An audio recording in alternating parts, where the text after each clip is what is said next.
Mohammed, are you here? You come to that podium. And Mr. Mitten, if you want to come up to this podium, please.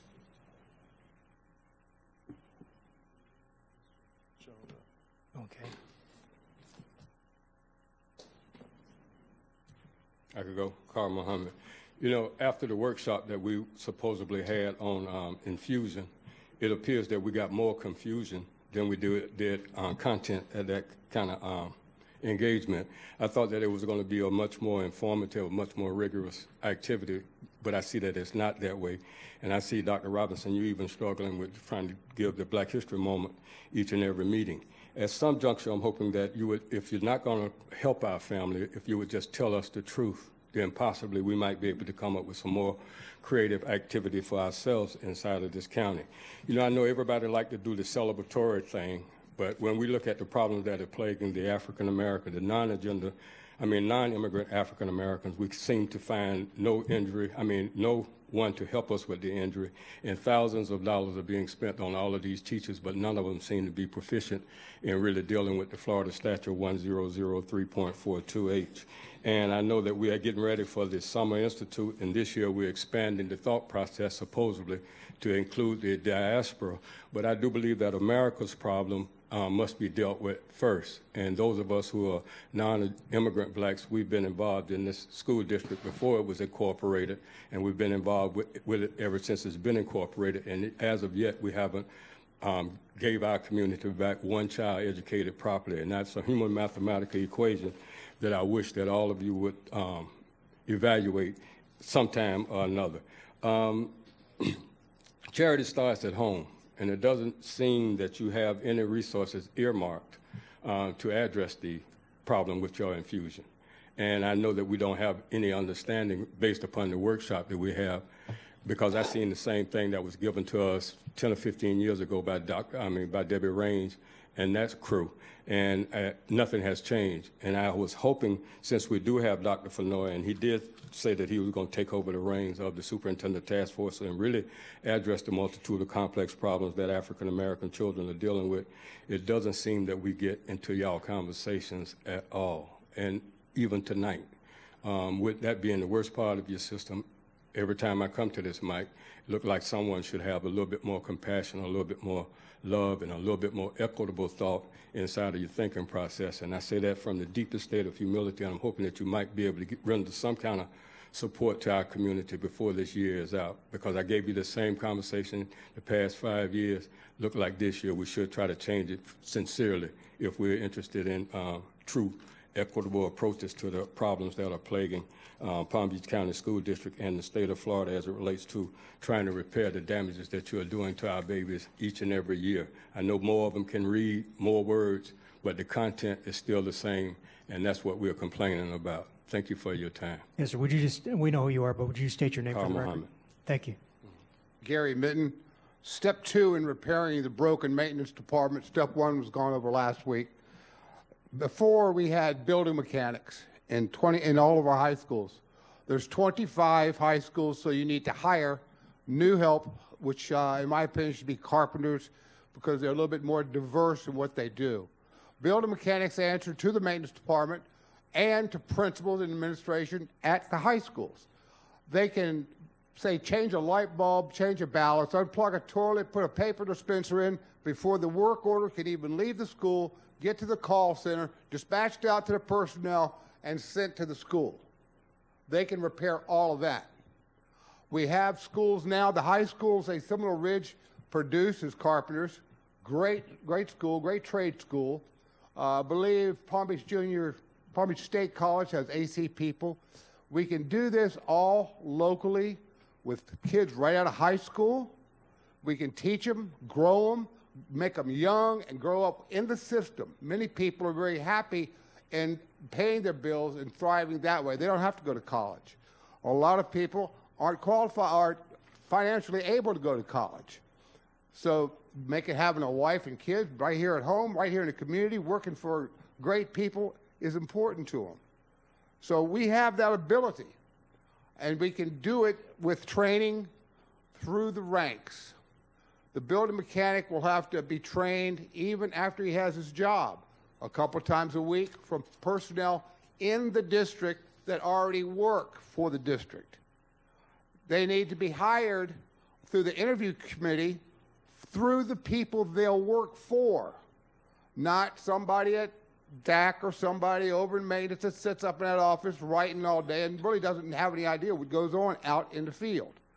The building mechanic needs to be hired and interviewed by the people they're working for. That way you won't hear the complaint, well, he ain't worth a crap. Well, you hired him.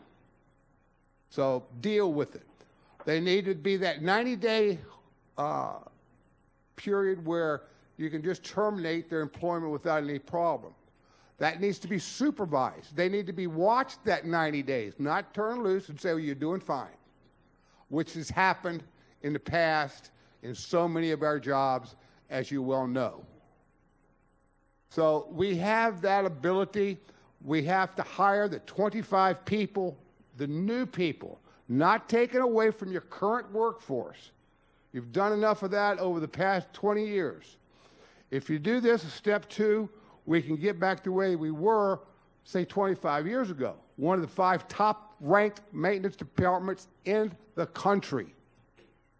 Believe it, we used to be that way. We are far, far from that way now.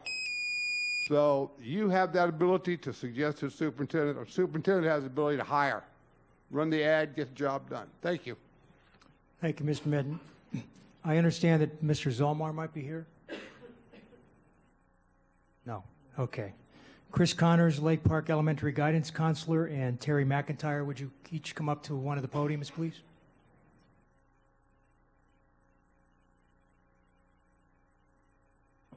When you start, please state your name for the record. My name is Chris Connors. I live in Boynton Beach. Good evening, Mr. Chairman, school board members, and Superintendent Dr. Fenoy. I'd like to say thank you for giving me time to speak to all of you tonight. I'm here to discuss what school counselors do to help students and the new position being offered next year, the school behavioral health profession. First, I hope you don't mind that I tell you about my career to help put it all into perspective. I was the first one in my family to go to college. I had a guidance counselor, AKA school counselor, who helped me every step of the way to get to college. I graduated with a bachelor's degree in elementary education. I taught for 16 years, grades K through 8 in a variety of subjects. But I still believed I was missing something when I was teaching, having the time to build relationships with students and help them feel successful, learn skills to persevere, and have coping skills when they were upset, sad, or grieving. I felt fulfilled when I worked with students in this capacity. After getting my master's degree, I have had the most fulfillment in my 20-plus years in education by being a school counselor.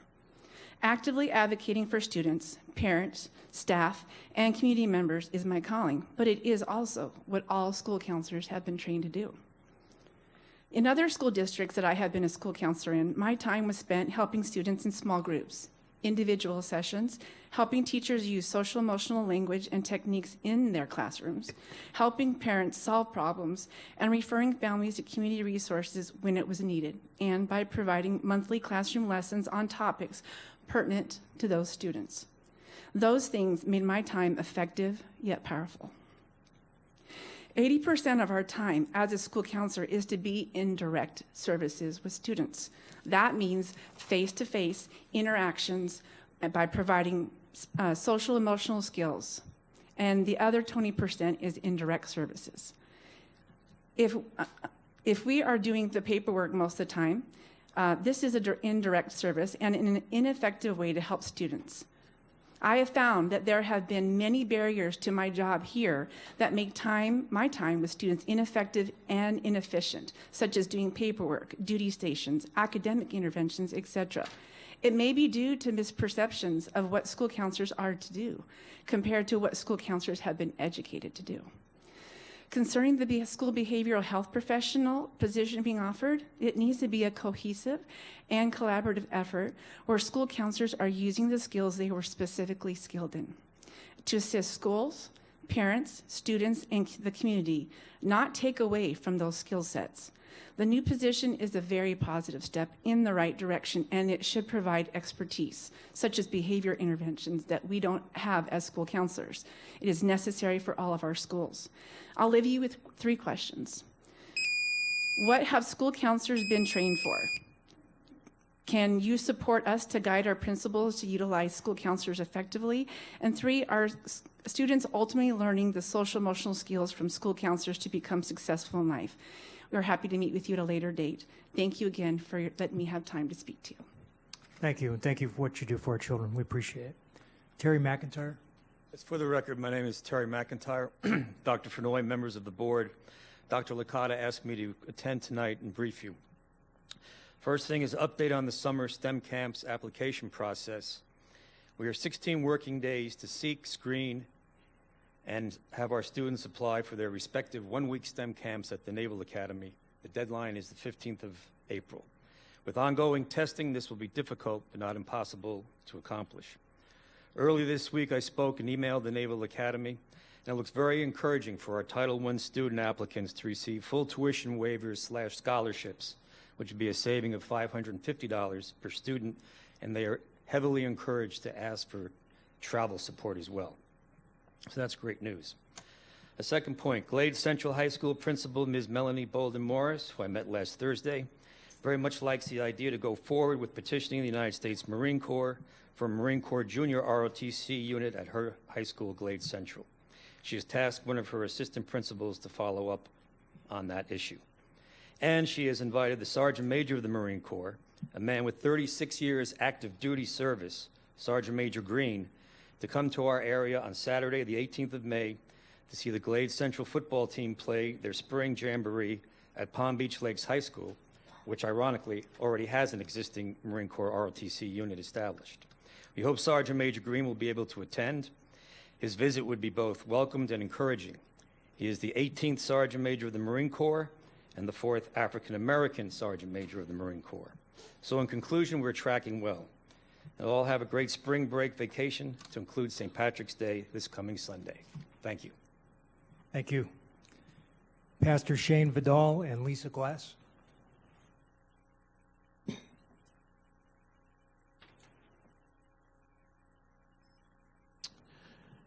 My name is Pastor Shane Vidal. It is indeed a pleasure to be here, Mr. Board Chair, all the board members, and Dr. Fenoy. It is a wonderful privilege to come and share with you this evening. I recently moved from Brooklyn, New York, and it is quite an experience here in Palm Beach County. I must say that I'm tremendously blessed with the opportunity to live in a wonderful city. And I am also blessed by what I witnessed here tonight. This is truly a family, and I want to commend you all for the tremendous job you're doing for our community and for our children. I came from Brooklyn, New York, as I mentioned, where we all get together to build our community, no matter what religion, no matter what organization. As long as we are about community building, we work together for one cause, and that is to make our community a better community. And that is exactly what I intend to do as I work with you here in West Palm Beach. I am saying to you that I am here. I don't believe that I'm called just to be the pastor for a particular congregation. I'm here to serve the community. And so whatever needs you may have, my specialty is transformational leadership and counseling. And so whatever you may need, you can call on me and I'll be there. But tonight, I am here to advertise and to share with you a particular program that is upcoming. If we notice what's happening all around us, it is a tremendous problem as it relates to gun violence. Many people are dying. Just last year alone, almost 40,000 people in the United States alone died by gun violence, and that's what was reported. We also recognize that drugs is a serious problem in our schools today. Both high school and middle school. We want to, by God's grace, address those issues. Hence, myself and a group of young people came up with a rally.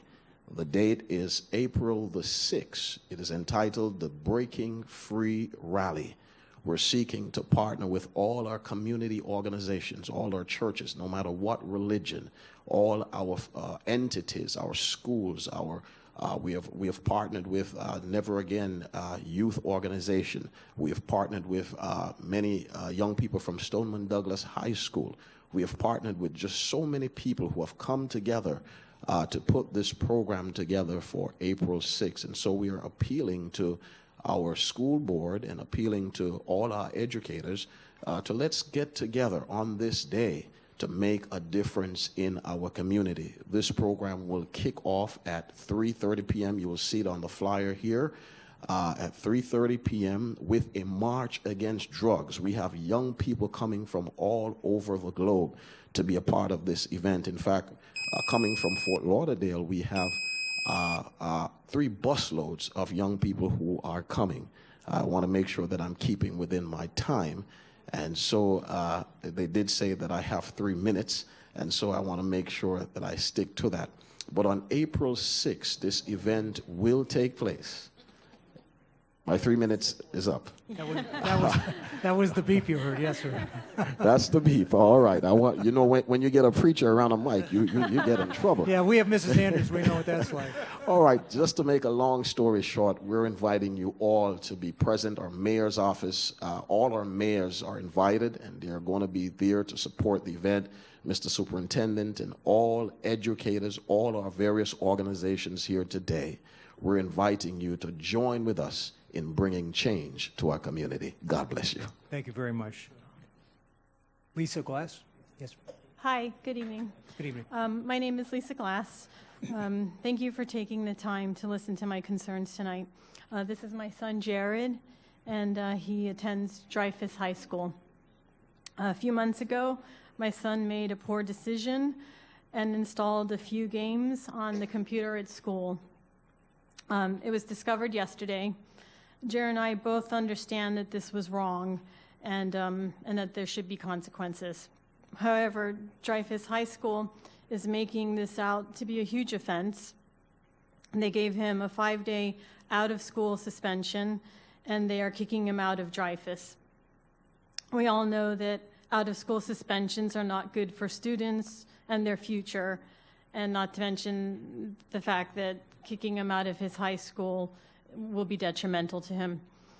I feel that they are giving him this drastic consequence for what is a minor offense.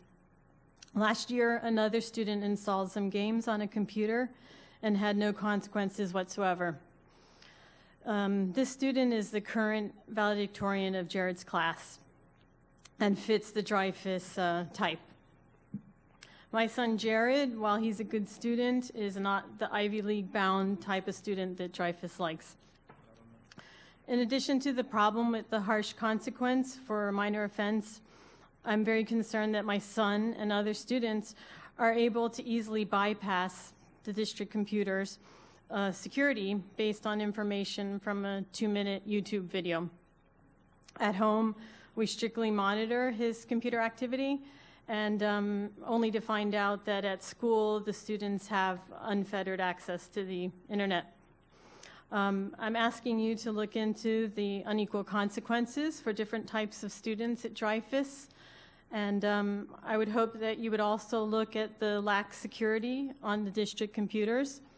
Now my son would like to say something. Thank you for listening. I'd just like to say that I'm sorry. I don't really know what I was thinking, and I'm sorry. Thank you. Thank you. Right, that ends the speakers. Mrs. Whitfield, you asked me at the beginning of the meeting if I'd estimate what time we were going to get done, and I estimate that we're going to get done at 7:13, and the meeting is adjourned.